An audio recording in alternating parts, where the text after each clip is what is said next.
Hi everyone, I've been asked by a number of people whether I celebrate Christmas. Well, of course I do. I celebrate every day I'm alive, quite frankly, and I find I'm particularly alive at Christmas. So if your Christmas is anything like mine, it'll probably be a traditional family occasion of gluttony, drunkenness, long-held resentments bubbling to the surface, and fistfights over the dinner table. We usually book the ambulance for about 6 o'clock. No, not really. Christmas is a time of peace and goodwill, everybody knows that. And it's also a time to celebrate the miraculous birth of little baby Jesus. And one thing Christmas has always done for me is always reminds me that there are actually two separate versions of Jesus. The adult version, obviously, with the beard and the sandals, who was murdered by the Jews, and baby Jesus. Now, I've never connected those in my mind as being the same person. They've always been completely separate entities to me. I mean, I never look at baby Jesus in the crib and think, oh yes, I can see the resemblance. It wouldn't even occur to me, although it probably will now.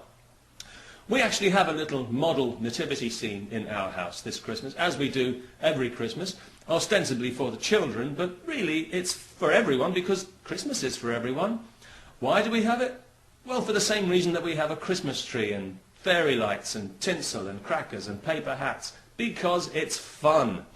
To me, the Christmas story has always been a charming folk tale. I've never really connected it with religion, in the sense that I've never associated it with sin or guilt or burning in eternal hellfire, which means I'm usually in a pretty good mood and ready to celebrate. But that doesn't mean I actually believe the story is true, any more than somebody who celebrates Halloween believes that witches really fly around on broomsticks. But it doesn't stop them from having fun with the idea.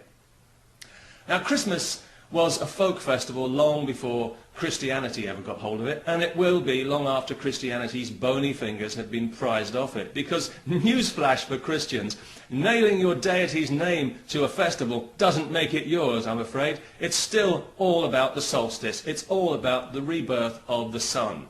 No, not the Son of God, the regular sun. It's a celebration of the life force, something which Christianity wouldn't really know very much about, because the only thing it celebrates is death. All the supposed benefits of Christianity accrue after death, not before. Life is a penance to be endured, not lived, unless you're a televangelist with $1 million mansion and a couple of Cadillacs, or a senior clergyman who happens to live in a palace or two.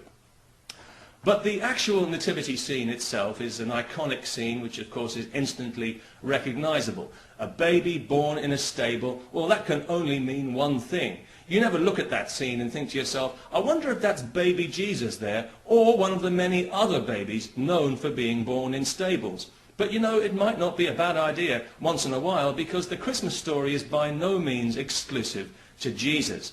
It was told and retold many times over the centuries, long before Jesus was ever even thought of.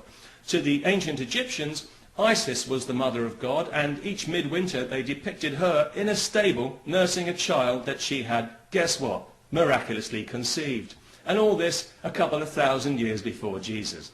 But there's no reason for that to spoil the party, because it's a folk tale, and they're meant to be reused and retold. It's all part of the magic. And, well, Christmas is a time for magic, and that's why, even though I don't believe in Santa Claus, I would never tell a child that there's no Santa Claus. If I was going to tell them the blunt truth about anything, I'd probably tell them that there's no Jesus. Or, if there is, his image rights have been hijacked by the forces of evil, and he now works directly for Satan, doing his best to keep us fearful and ignorant, making us feel less worthy than we really are, and emotionally crippling us with guilt for crimes that we had nothing to do with. Doesn't that sound like the work of Satan?